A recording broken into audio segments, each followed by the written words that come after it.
Okay, alright guys, for my interview prep, I will just be trying to sketch the graph of y equals ln x over x today, right?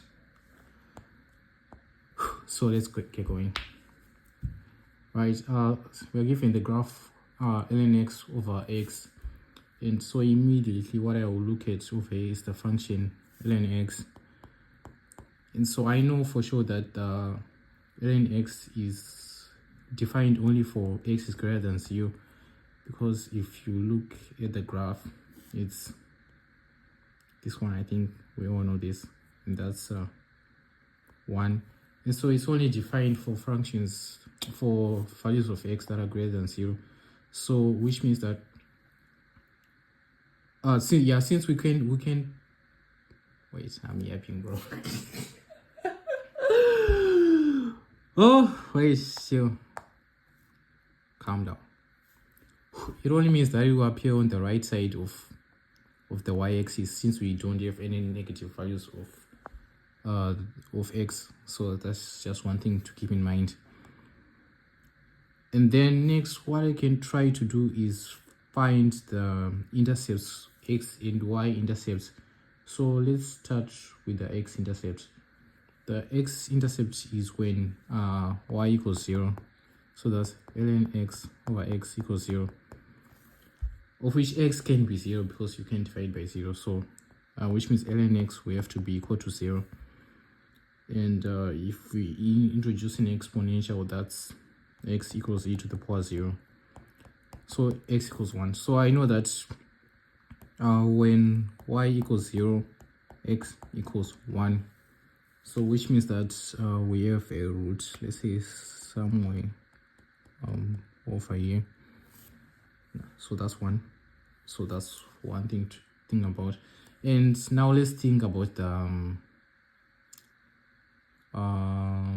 is it y-intercept when x equals 0, of which, yeah, like I said, you can't have x equals 0 because you can't divide by 0, and also it's ln function, so you can put in 0, right? Okay, so that's one point to have. Okay, so let's think about where the graph is coming from, whether it's going to come from above or from below. Okay, so I know that between like 0 and 1, for small values of x, if you input that number into an ln x function, you get negative values, because after ln 1, that's when you start getting bigger numbers or positive numbers. Yeah, so I know that between 0 and 1, there will be negative values of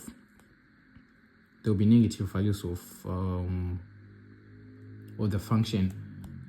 So I know that my graph is starting somewhere here, because remember, it can't go beyond the left side of the y-axis. So it's going to start somewhere over here, but it's never going to touch the y-axis, because x can't be 0, because you can't divide by 0. So it's just going to keep going down infinitely negative. Okay, so we now have two things we know about the graph so far. Okay, so one thing I can look at right now would be if I have a turning point. So to find the turning point, we have to differentiate y equals ln x over x.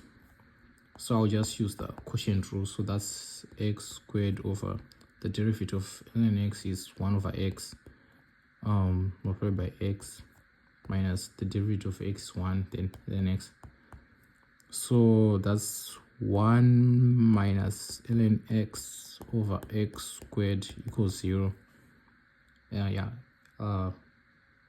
X can be 0 because you can't divide by 0. So 1 minus ln x, that's 0. That will give you ln x equals 1, and yeah, the answer is just e.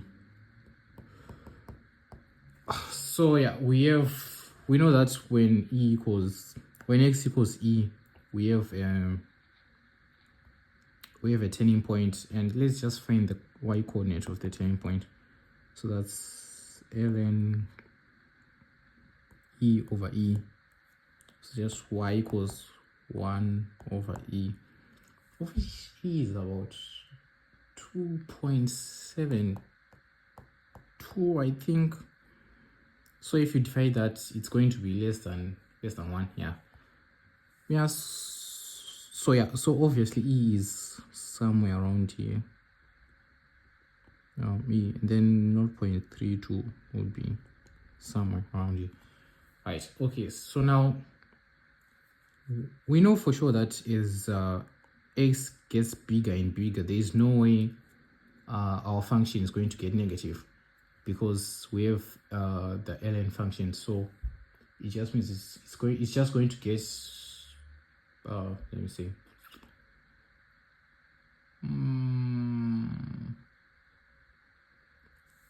as x gets bigger, and I know that's what we need to think of. You won't get negative for sure, because ln function is only negative between 0 and 1. So which means now we got to think about what happens, because there's let's say for example we have ln 10 over 10. Given the ln function is like this, and it's increasing infinitely. So I don't think I can get anything from this, but I know that if you try to calculate ln 10, you get a smaller value than 10. So this would be you have a smaller value on the top divided by a bigger value. So which means as x gets bigger, the graph is the y is only going to get smaller and smaller and smaller. So and it can't be negative. The only part of the graph when it's negative is between 0 and 1. So we know that it's going to decrease infinitely, but it's never going to touch 0.